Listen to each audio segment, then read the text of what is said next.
Alright, thanks for tuning in, guys. Paul Carter here on my journey as a surfer shaper artist here with Tyler Warren. Here we are in Shaping Bay. Cutting out a blank.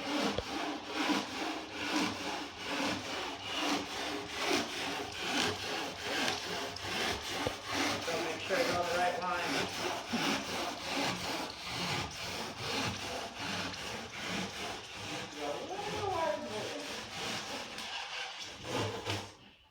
So what size is this going to be, Tyler?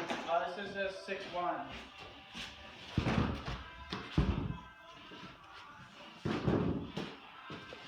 And what tail are you going to do on this? I haven't decided quite yet, but there's a few drawn on there. Now that it's cut out, we can look at it. Yeah, I've been really wanting to try one of those little moon tails. I might try that. Try to leave the ends kind of beefy though, so it doesn't ding too easily. Nice. How thick are you going to make it? I'll probably try to go 2 5/16. Or, yeah, probably right around there. And are you going to change the rocker on the tail a whole lot? Looks pretty good. I'll just do the rocker and the tail. I'll probably definitely take off a little bit of that from the nose. So, on this rocker on the tail, I'd knock the top down here though, probably a little bit. mainly off the bottom, just... Bottom looks pretty good actually. Yeah? I think. If you come over here you can see. So there's already single, and then it already goes to flat here. So you want to maybe give it a little curve through here? I'll naturally get a little curve when I add a hair of V. And then what are you going to do on the... But I might leave the tail pretty flat on this one actually. Yeah, to get a little more I kind of speed. want to just... More speed? Yeah, because I never do that, you know? I've been so into V off the back, but... And what about this nose rocker? I'll probably drop it to here. Take it off the top. Take it off the top. So Tyler is using a Skill 100 planer. This is a powerful tool. They are no longer manufactured. You can buy them used online if you look around for them. I learned on the Skill 100 in 1993 under the guidance of Steve Bainey. Taught me a solid foundation for how to use it and to learn how to shape. I used it for about 16 months, and then I switched to a modified Hitachi planer, which was through Clark Foam at that time and is now available through US Blanks. If you're in Southern California, check out Basham's in San Clemente off of Pico and Los Molinos. They have everything you need for shaping a surfboard. A one-stop shop. Check it out. Every shaper has their own process and patterns and techniques on shaping a board. So there's no set right way or wrong way. It's simply learning by doing and doing what works for you. And here's a good tip on using the planer. As you can see, Tyler has it at an angle, which is really important.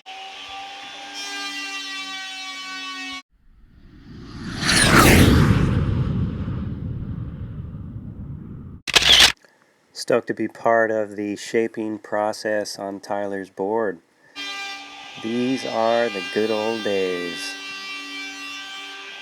Made famous by Tube Steak Tracy. The t-shirt is by Brian Bent. Just cleaning up the nose rocker. Keep creating. Stay stoked.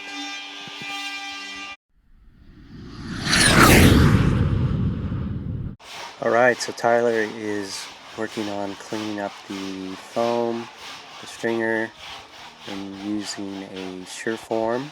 Comes in different sizes and grits. Now he's going to start working on the bottom rail bands and work on getting the rail thickness he wants. I believe Tyler was taught by Terry Martin, who is one of my inspirations as well. So it's great to see the art of hand shaping carried on in the next generation. You can see Tyler will check the rails periodically till he gets the rail thickness he wants using the planer. If and when you get the planer dialed in, whatever planer you're using, it really saves you a lot of time and energy. You can see at the front of his hand there, he's actually holding the thickness lever, so to speak, on how thick he wants to cut it.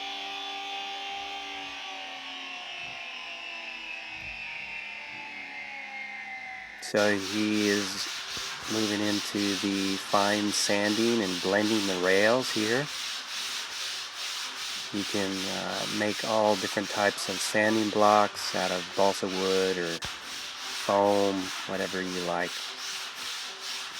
I just picked up a couple of really cool foam sanding blocks from Basham's here in San Clemente. So these little planers, hand planers, are sharp little tools. They come in different sizes, a spoke shaver for the curves in the nose, and different size planers for getting the stringer down, which is really important. This Sureform is a great tool. It comes in different grits, as I mentioned, a fine one and a heavy gritted one. You just have to get used to using them, because they will put some lines in your blanks if you're not careful with them. This is a great way to get a nice clean line using the blocks and the Sureforms and keep blending the rails in.